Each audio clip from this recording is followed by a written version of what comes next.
Hannah. So as usual, we'll do this once a week. During the week, we collect the questions and then just see what you guys would like to know. So this week, we'll talk about tax-efficient investment.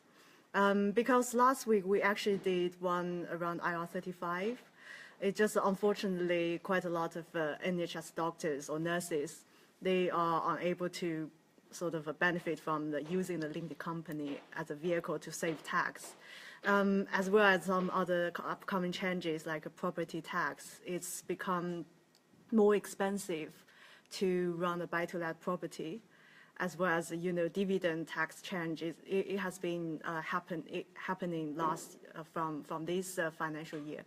So basically, for personal tax-wise, definitely it becomes more expensive tax-wise. But then, hi, thank you for the like. So as usual, whenever there's some tax goes up, there's always option to go. Like last time we talked about IR35, and then there is always the option. If you are caught by IR35, that's not the end of the world.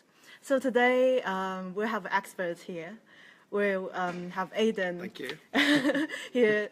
So because we are talking about tax-efficient investment, so today, instead of me answering most of the questions, we'll have Aidan, who will talk about this kind of tax-efficient investment. In the financial planning point of view, I think for us as accountants, we can often advise what's tax beneficial for you, but most of the time, we do start from at some point. For the financial planning or your wealth management or your growth, like wealth growth, what will happen? We can kind of just stop here. Hi, Mike, how are you? Okay, so today we'll have Aidan here, who will talk about this in the financial planning point of view. So first of all, Aidan, would you just introduce a little bit more about yourself? Certainly, thank you, Hannah. Yeah, my name's Aidan Dow. I run and manage Aidan Dow Wealth Management, and I'm a financial advisor. I help on clients with all aspects of investing and tax planning, really.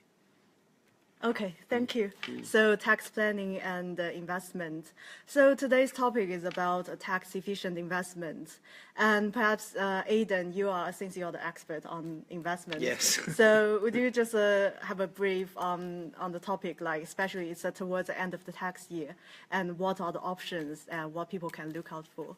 Yeah, so very timely for you to have this conversation today, because obviously it was a month to the end of the tax year. So the basic things I'm doing, working with clients, making sure that they've used up their simple allowances for the year. So they've got 3 allowances. They've got their ISA allowances, they've got their pension allowances, and also for different clients who may be high earners or with high risk profiles, they may look to things like venture capital trusts, which is also gaining popularity and growth at this time of year.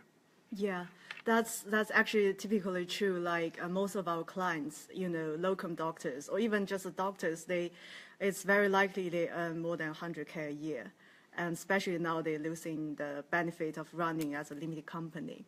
So you mentioned about the venture capital trust. Yes. And that's actually one of the things perhaps lots of people not really aware of it. But then it's actually because we talk about tax-efficient investment, and that's actually one big thing.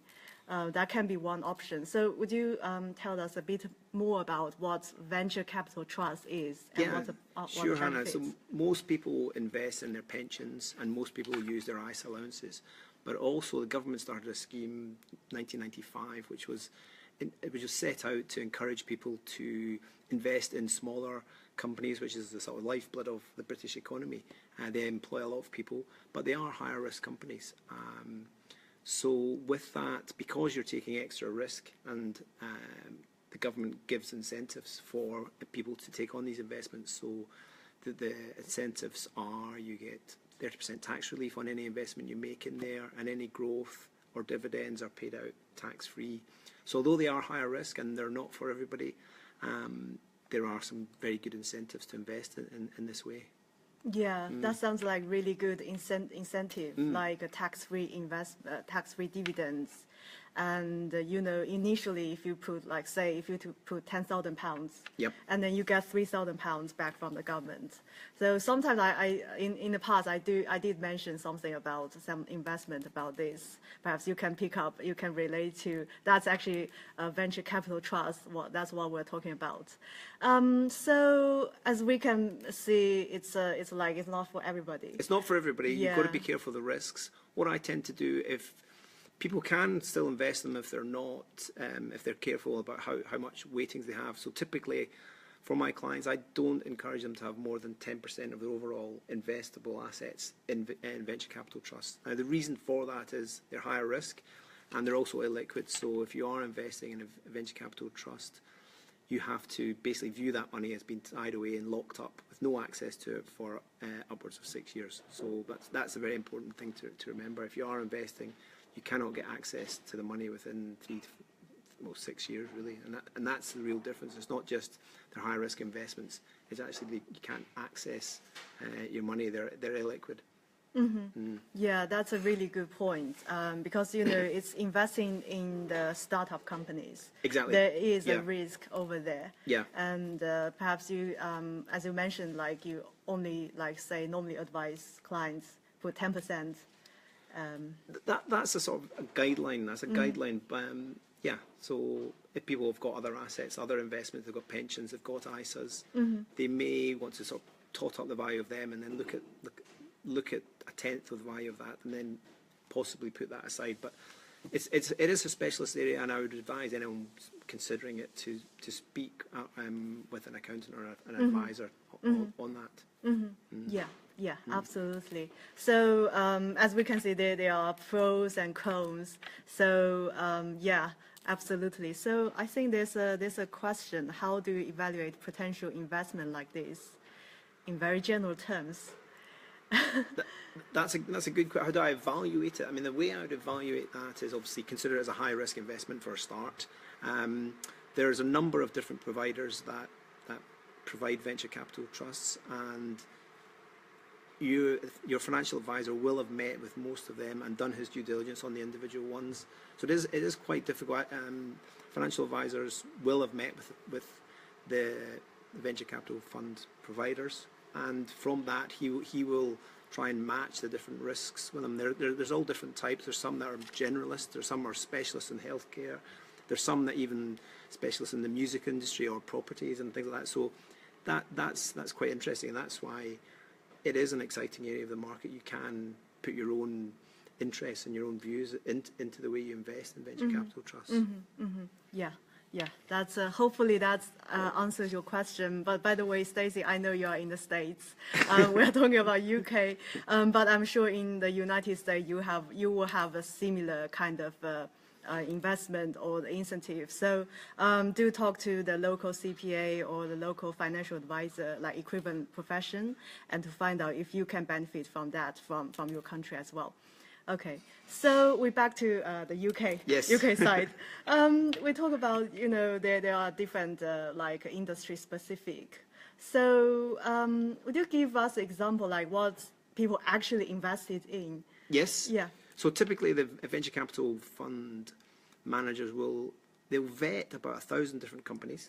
From the companies that they vet, they will probably meet around 250 of them.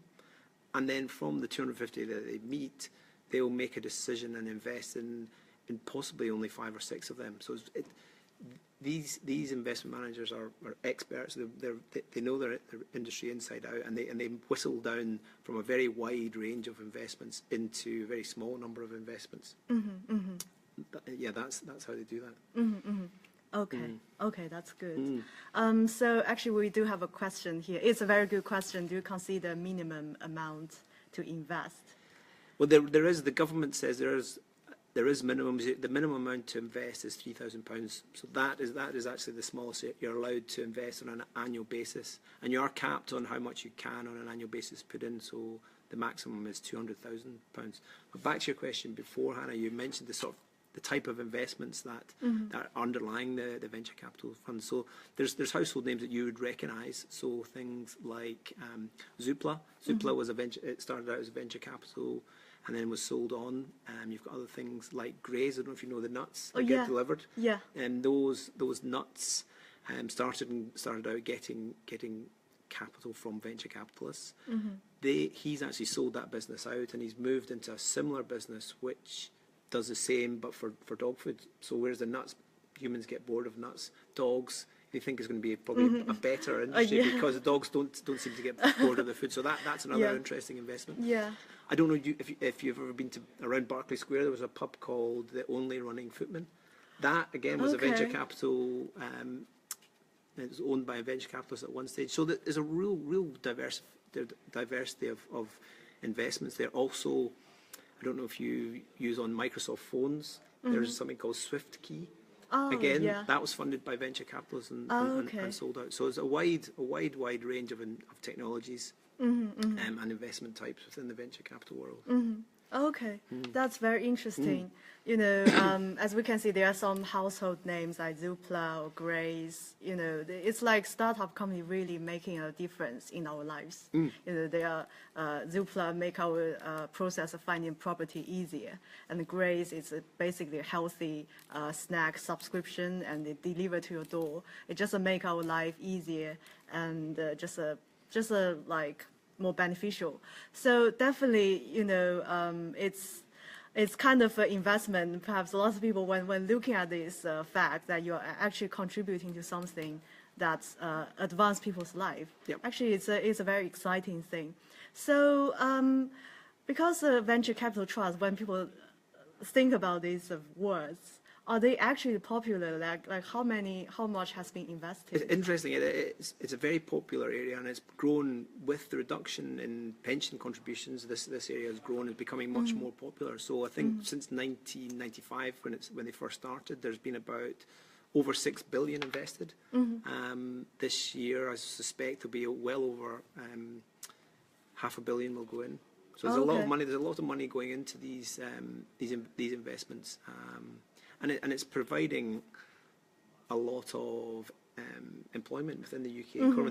That's why the government put in these tax reliefs, because it is a key area of the economy. It's a key employer within the UK economy as well.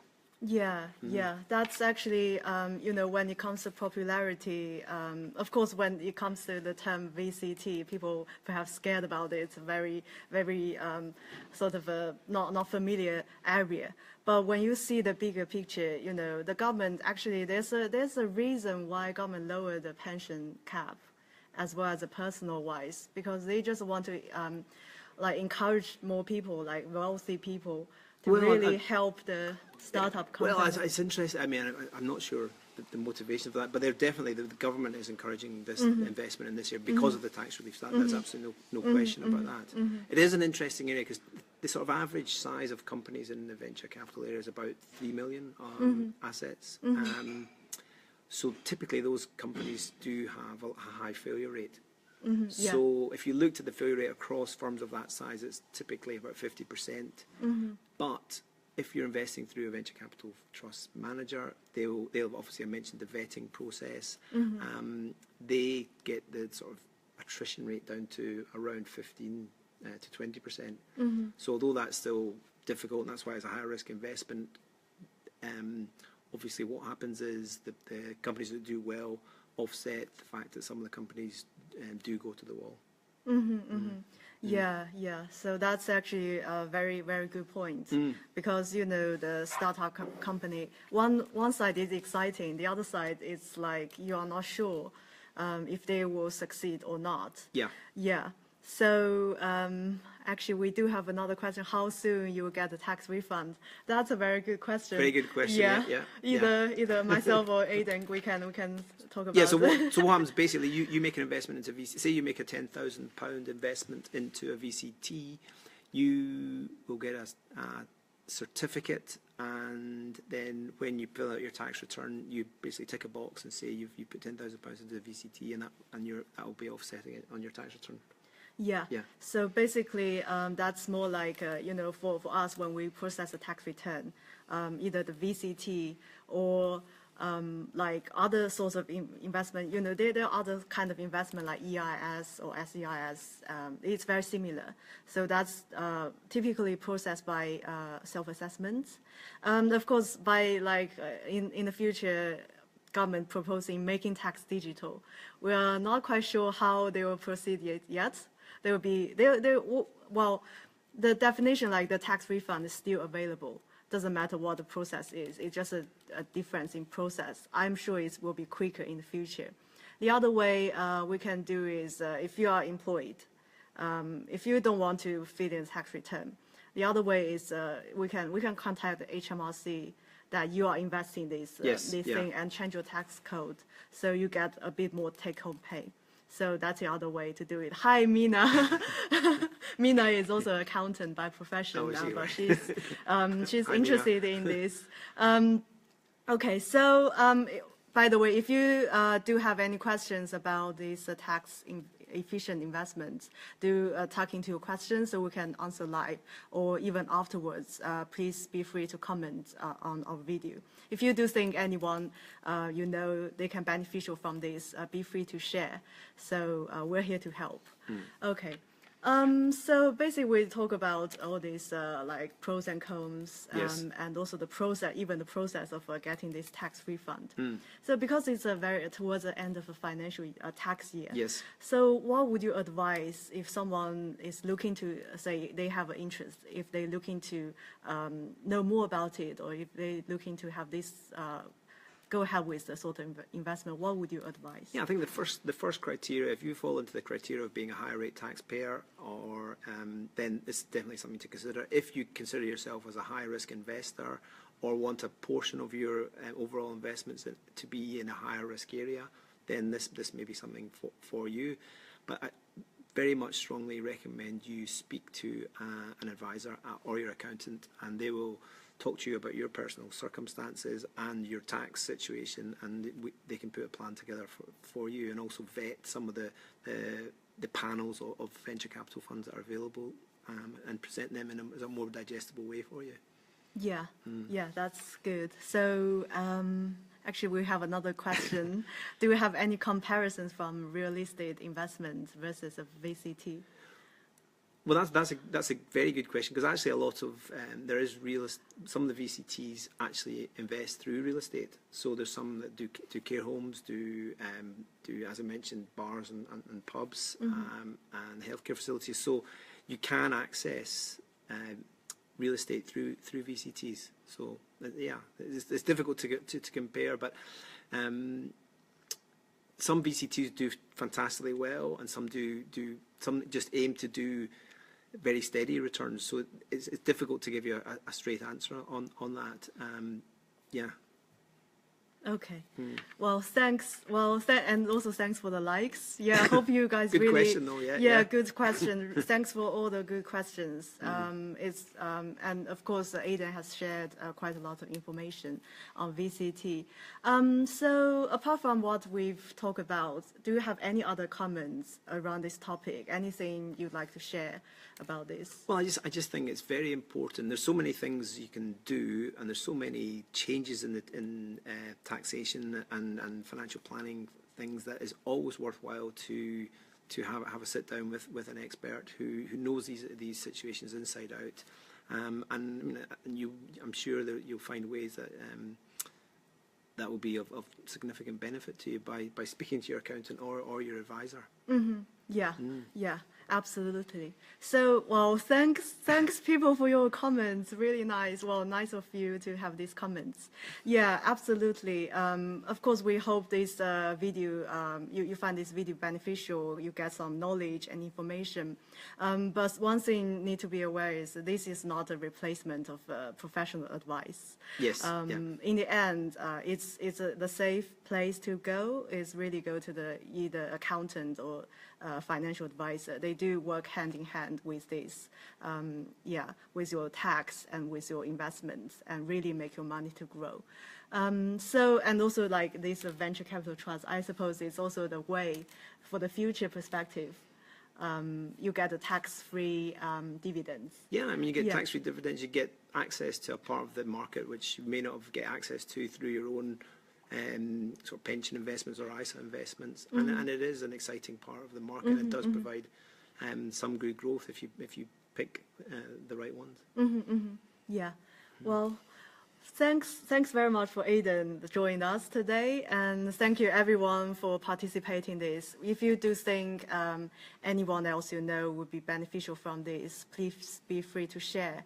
And of course, we'll do the Q&A every Monday.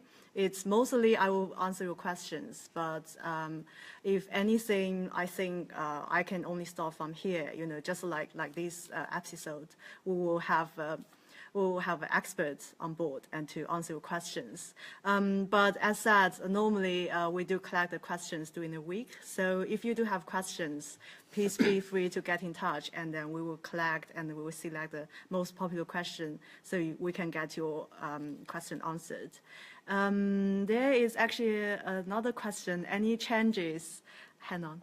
Yes. Any changes in the coming tax year regarding the VCT? That's a very good question, Wendy, and very topical. I mean, what's happened in the VCT world since 1995? The way the funds have been structured, they've moved away from the risk side of VCTs, which isn't really what they were designed to do. So the government has brought in legislation to move back to the core part of the venture capital world, as opposed to investing in more established businesses who weren't really pure venture capital. So that has been a change, and again, that just makes it much more important that you know inside out the type of venture capital trust you're investing in and what it's aiming to do. But great question. Yeah, great question. Thanks very much for this. We just see if we, okay. But of course, we will be hanging around for a couple of more minutes, and then if you do have anything, just be free to comment.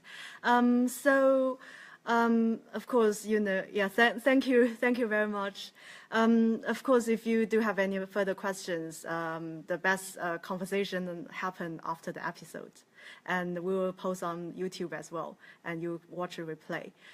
So finally, because we do like accountants and wealth manager, we do work hand in hand. If anyone would like to work with you, like Aidan, if anyone would like to work with you in terms of investment or anything about financial planning, so what's the best way they can get in touch? Yeah, the best way to get in touch is through my website, aidandowwealthmanagement.com. I've also got a Facebook page, Aidan Dow Wealth Management Limited. Or through you, Hannah. If the people want to speak to me through you, I'm delighted to help anyone. And even if that's just a friendly chat, there's no obligation on becoming a client. I can give people second opinions on their existing investments or existing questions they have. And my initial conversations are, there's no charge for that. Okay, thank you very much. Well, thanks for Aidan again coming join us, and thank you for everyone participating. You've been really nice audience today. Okay, as said, any questions, to be free to comment, and of course after this we'll share the videos as well as tag Aidan Dow Wealth Management Facebook page, so you will know where to go, or even just get in touch with myself. I can put you in touch with Aidan if any of you need his help. Of course, if any of you need my help, be free to get in touch with me as well. Is there any more comments? I think that's fine. No, I've got nothing to say, but thanks for your time today. It's been really interesting. Yeah. Okay. Busy month ahead. Yeah, busy months ahead. So it's end of February, and we only have 1 month to go till the end of the tax year. Exactly. So it's especially important that because I've heard, the VCT it does sold out very quickly. Yep, that's true. Yeah. Yes, they can. Yeah. Yeah. So definitely be get in touch if you're interested, because the shares sold out really quickly, and make sure we're just here to try to spread out the information and try to help as many people as we can. Okay, so hope you enjoyed this episode, and we'll see you next week. Please be free to get in touch. Okay, thank you. Thank you. Bye. Thanks. Thank you. Goodbye. Bye.